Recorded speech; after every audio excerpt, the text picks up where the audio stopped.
welcome to our program Weekly News. As we know that Weekly News is resuming all the actualities and all the exclusive news during all the week from the whole world. I'm not alone today, I'm with Islam. He's an expert in international relationship. Like that, they will give it to us more and more details about it. Hello, Islam. Hello. Thank you. Actually, I'd like to ask you by our first title, why the ESA think that F-35 as a system, as a program, it's something like program, it's unfair to remove Turkey. Thank you, Miss Aisha. That you are asking at first time, which is a very crucial issue now in Turkey. I mean, let's say from Turkish expert and from US expert in international politics and from so many areas. I mean, the perspective, this issue is now the ongoing and hot topic in international politics. I just want to mention, everyone knows that Turkey already bought ACE-400 from Russia, and USA, they're already trading. I mean, from so many months. I mean, they said like if Turkey buy ACE-400 from Russia, they will not sell their F-35 to Turkey. The important thing, that's what I want to mention to you. This F-35 and the ACE-400 both are the done deal. That's what Turkey is trying to always tell to the world, like, okay, we are going to buy ACE-400. It's not illegal things. It's a done deal. We are going to buy it. And what USA is telling to us is trying to actually threatening the other countries' national decision or other countries' domestic decision. What Turkey is saying, like they are doing it to protect their national security.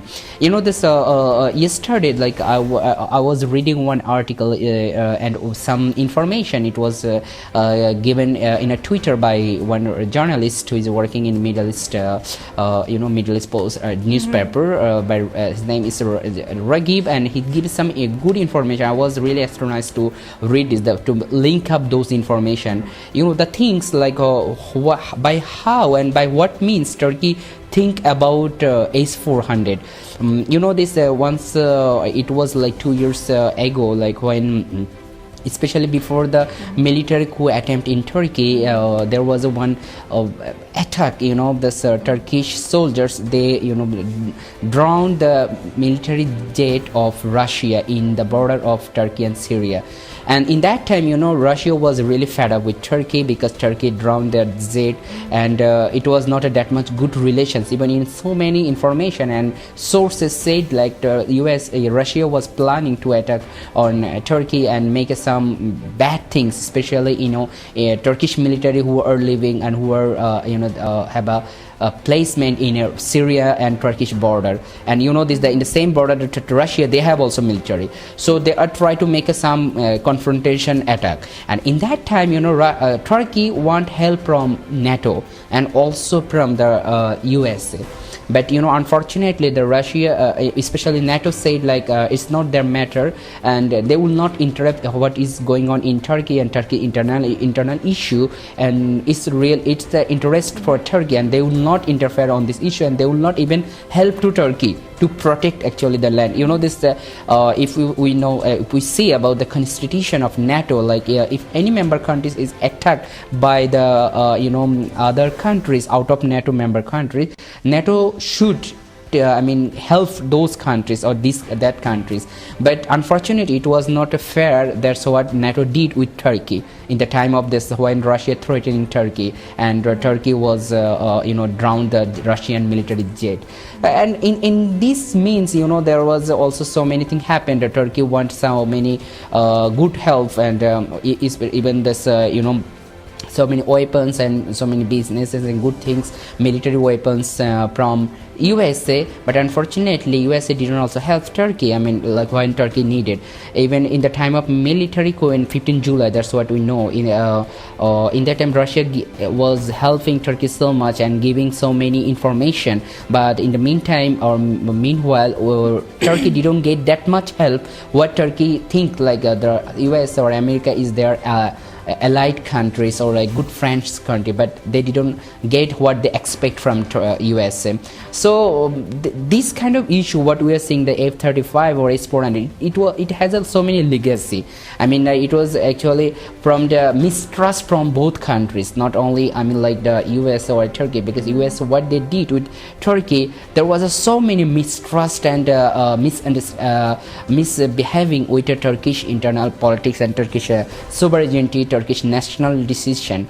And by the means we see, like, you know, there now we are seeing this the US, they're suspending the F-35 deal what they did with the Turkey. And you know, this last one month ago, this even the Turkish soldier, this Turkey sent their soldiers to US to learn and take a training, I mean, on F-35. You know, I mean, even the so many part of F-35, it was actually producing in Turkey. So this is a done deal. You know, if you see them in the news, that the Turkish industry, military industry, I mean, there's some security industry, even that's the defense industry head, he said like it's already done deal, and we already produce so many part of the F-35. Now when you are rejecting, I mean the USA, you are America, you are rejecting this deal, it means like actually you don't care anything. I mean, what you think right, and you are doing it, but it's not actually fair. And that's what we see, this is totally unfair. That's from Turkish counterpart, they are saying about this, that what USA, this is totally unfair. What they think about, they are doing this, they don't care actually the other countries' decision and other countries' fact. And we know this is actually that's what USA doing. They are showing to the world like it's because of S-400. Turkey is buying S-400, Turkey bought S-400. It means it's our weapons and our military, any equipments insecure in Turkey. If we sell those kind of equipments, I mean military equipments to Turkey, the information it maybe goes to the Russia. That's what actually they try to explain, and the spokesperson from America, they try to tell those things. Like that's why we are very careful and will not sell the F-35. I mean the future any kind of military weapons to Turkey, because Turkey is buying S-400. Even you know this, from Turkish side, I want to mention one more thing. You know, from Turkish side, I mean Turkey shows like they don't have any option. They have to buy S-400 because you know they saw like the USA as what US and Turkey believe that they are allied country, but USA, you know, helping some terrorist group who are actively moving in Turkey and disrupting Turkish national security, especially in border area like PKK and SDP, YPG, those kind of terrorist organization. You know, this USA trying to help them, and US helping them. You know, in border area they are giving arms to them. They have some negotiation with them. So those kind of area, it shows like Turkey cannot actually trust on USA, and that's what we are seeing now. That's Turkey at one hand they want to make actual relations, because you know this in international politics is very much important to continue the relations. On the other hand, they don't have any option actually to make without taking the S-400 and give a much more place to the USA. Thank you. Yes, thank you so much. Continues with the Turkish actualities actually, and my second question for you, when we talk about fourth ships, you know, what are the benefits are increasing activities in Eastern, in Mediterranean, you know, the ocean, and so they send like 4 ships. So do you think that they will bring really and increasing and improving the economic factors, sector? What are the benefits exactly? These things actually we have to see from some aspects, you know, especially we can mention from 2 aspects. The one is political aspects and another is economic aspects. Yeah, of course, you asked me about the economic aspects, but I have to mention about the political aspects to go to the economic issue. You know, the Turkey, they send their ships to the Mediterranean Sea. I have to mention the political things. This ship, it went to the part of Cyprus, what is the administrated by the Turkish part. I mean, like, you know, Turkey is controlling this part, and it's almost it's land of Turkey. I mean, part of the Turkish sovereignty. But the fact is, like, you know, Cyprus, the another part which is under control by the Greece, they try to mention that it's illegal, and on behalf of them, European Union try to say this. Okay, what Turkey is doing, it's not legal, and it's not, they cannot do it, and they try to show actually some deal what European Union did with the Turkey, previously, like there was some deal, there was some agreement, like Turkey. Sorry, Islam, I want to stop you when you especially when you said like it's illegal.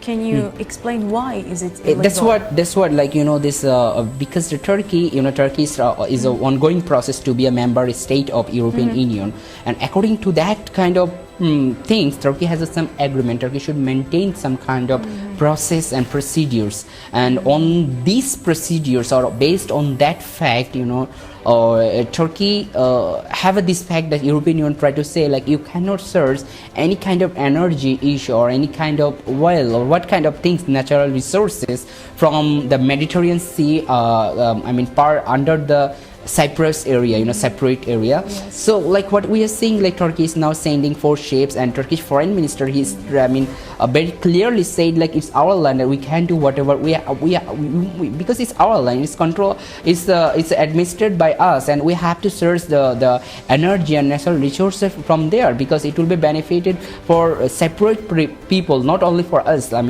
So we have to do it, and it's our controlled area, our border.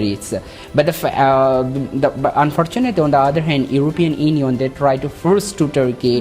They try to say like, okay, if you do this, we will make some sanction on you. We will make some economic sanction on you. We will cut some deal what we did with you before. Some economic agreement, some even also the membership procedures. They will make something problem. So from Turkish side, they are telling this is our area, is our land, but on the other hand, the European Union try to force to them, because they try to still they believe that this land is belong to the Greece, but what we see, it's already administered by the Turkey. So the fact is actually ongoing, but from this economic perspective, if we say, or economic aspects, it's very clearly shows that the land, Mediterranean Sea, there is a lot of so much natural resources are existing there. So for both of countries, especially Turkey, it's very much important to source that natural resources, and it will increase the economic benefit for Turkey and for Turkish national economy, even also the people who are living in Cyprus. For them, it will be also the very great things. Great. But do you think that is it kind of frustration, this one? When we talk about it, this is not illegal. This is all the country, they have a right to make investments in the whole world. So when we said, for example, this country doesn't have a right, or when we follow some processes, or we follow the laws or some protocols, you don't have a right to do this. You don't have a right to make investment in this country, or Mediterranean, or East or in European country. So do you think is it kind of frustration or not? Of course, like what European Union try to tell to Turkey is of course unfair and illegal, because they cannot say this, because the area is already under Turkish border, and Turkey have a rights to do it. So like the other countries or other whoever, they cannot say those kind of stuff.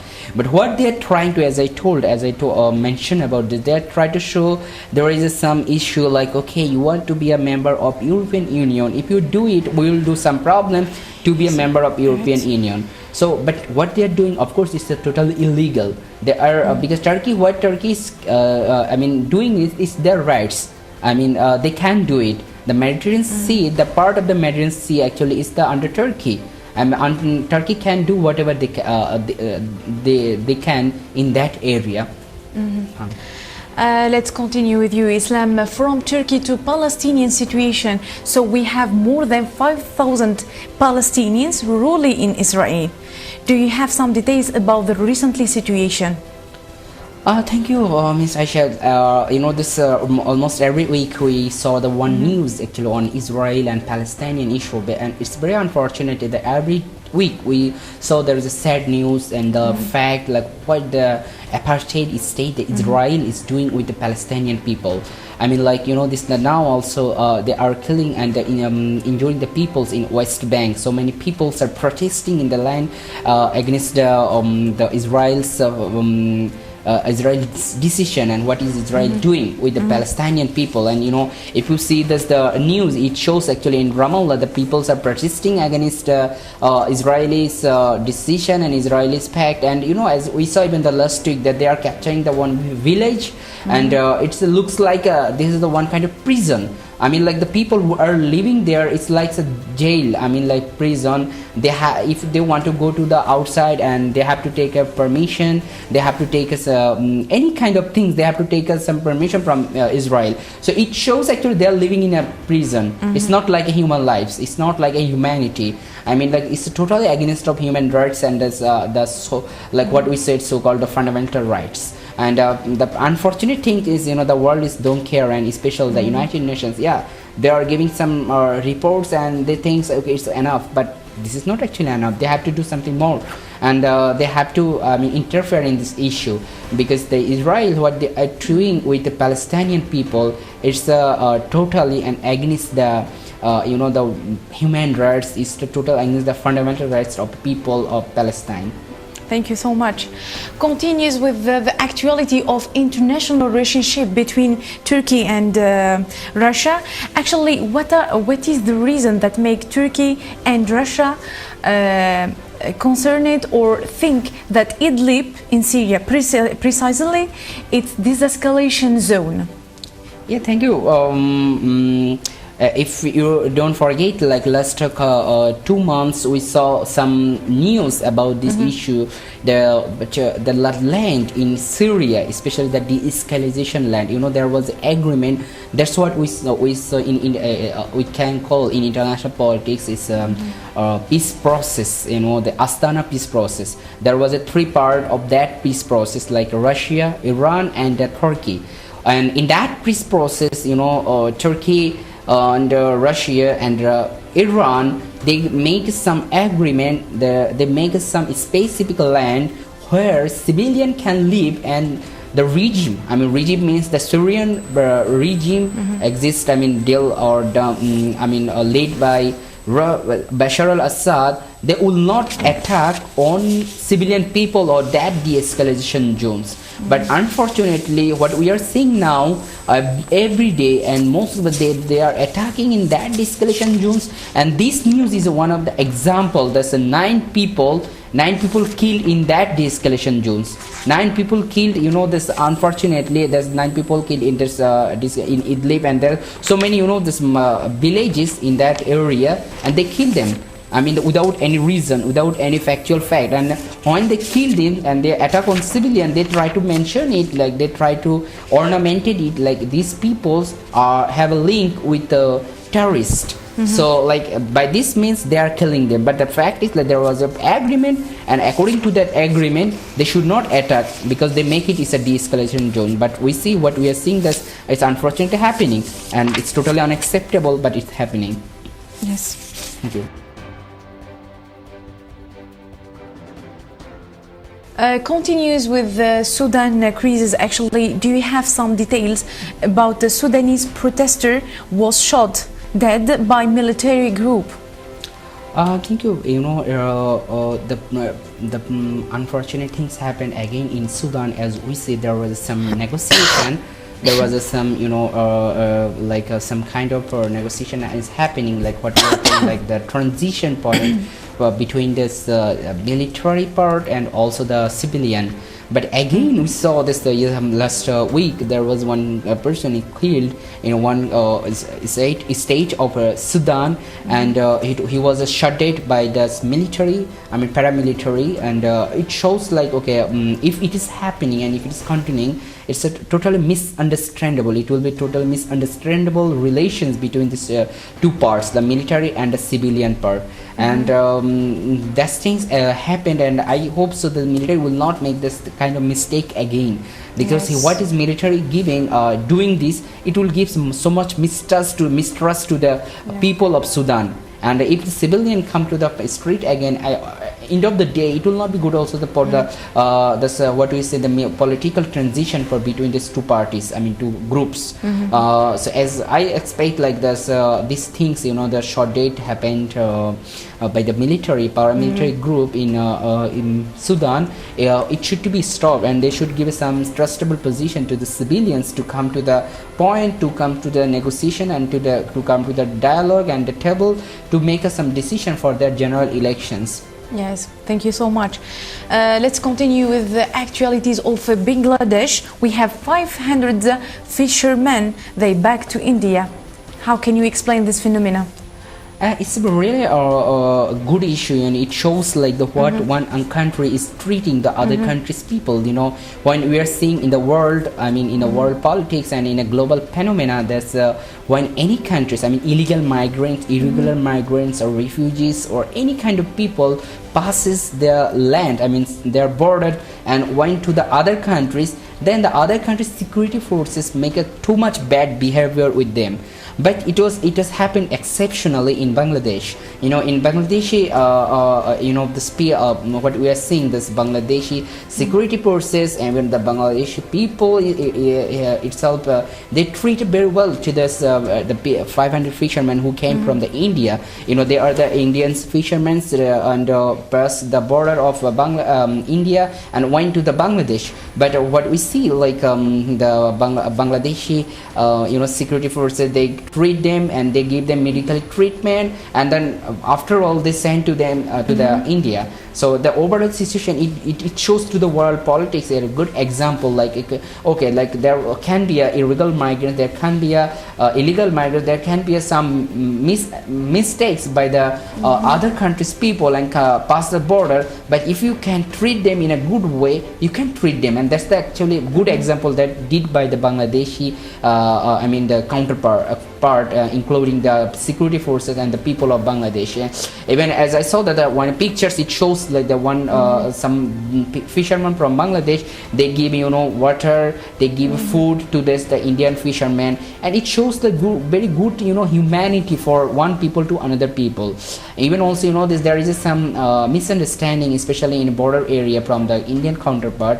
If any kind of, you know, even whatever is legal or illegal, especially illegal migrant or illegally, when one Bangladeshi person passed their border and went to the India, then the Indian security forces behaving very harshly to them. You know, even last year almost more than 200 people were killed in Indian border by the Indian security forces, you know, BSF, and it shows like actually so much misunderstanding. So I think the even Indian part, they can learn very good things from the Bangladeshi security forces and Bangladeshi persons, like how they are treating to the Indian people, but on vice versa, like what Indian people, Indian security forces treating to the Bangladeshi people.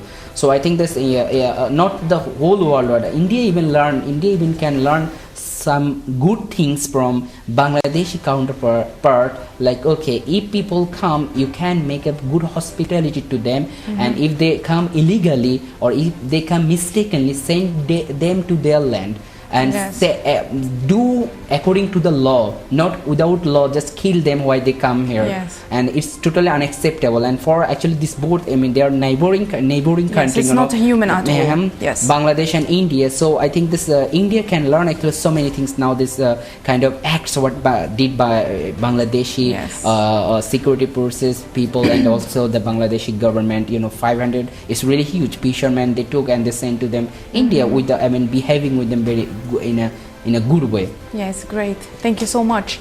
Actually, our camera, Natural TV, have been recording the MOG exclusive news during this week. It's about the cup attempt in Turkey 2016. May you explain what's happened in Turkey 2016 and especially the reaction of the Turkish, how is going? Yeah, thank you so much. You know, this the news, especially it shows like after 15 July coup attempt in Turkey. You know, the most of the, especially from Western-based authority countries, government, and their media forces, everyone's like try to give some mesmerized and some wrong information about the military coup or what happened in Turkey in that night. Even as we know, there's almost 239 people were killed by by this coup. But unfortunately, the world is not showing the reality. That's what was going on in here. And in this meantime, we saw some other countries like Bosnia, even from so many countries, they are supporting the Turkish, they are giving their support to the Turkish government. Like, okay, we are with you. What happened with you? We feel sad about these things. Whatever we saw this on the other countries, like they are not talking anything about this. Even this, if you see like this, the European Union or like even the Western country, they don't have any single statement about this Turkish military coup attempt or what was happened in Turkey. You will not see this any single statement from US like that. But we saw this. They are always telling about the democracy. They are always telling about human rights. They are always telling about this the fundamental rights or those kind of stuff. But when it happened in Turkey against the democracy and civilian politics, they are totally stopped. And they are not telling anything about this issue.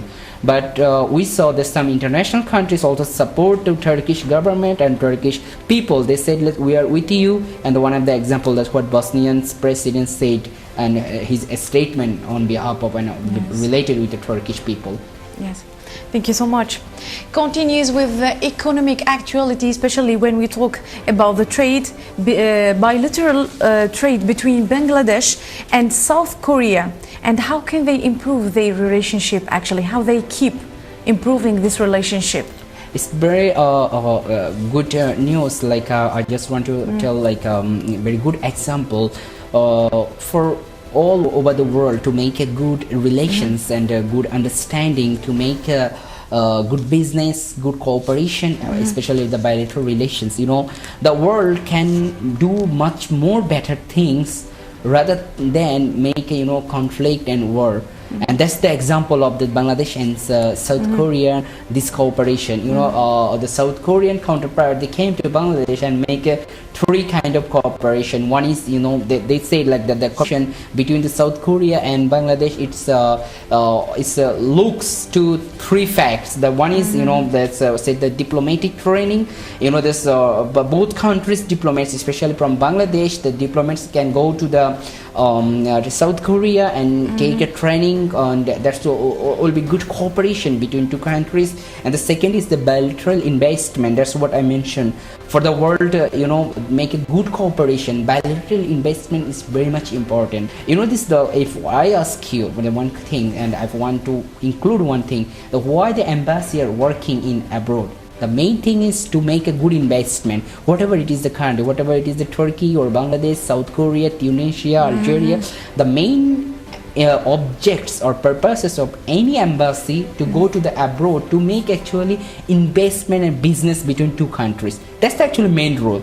They don't have objects to make a conflict, to make a war between two countries. They have one object to make investment, and that's what we see. That's from South Korean part. They say like they will make a more investment between two countries, Bangladesh and South Korea, and the last is a cultural exchange. To understand the one countries to another countries. Cultural exchange is very much important, like to understand the other country's culture. As I want to mention, the Korea, their culture is very rich culture, especially if you see the Korean serial and Korean movies. It's very emotional and very fantastic things, and as I understand, like they are trying to producing and exporting their culture to other countries. I mean, in a good way, of course, in a good way, like their cereals or those kind of stuff. Even also for this, what is going on between two countries, it also shows they're exchanging their culture. The Bangladesh, they are also learning this Bangladeshi culture. On the other hand,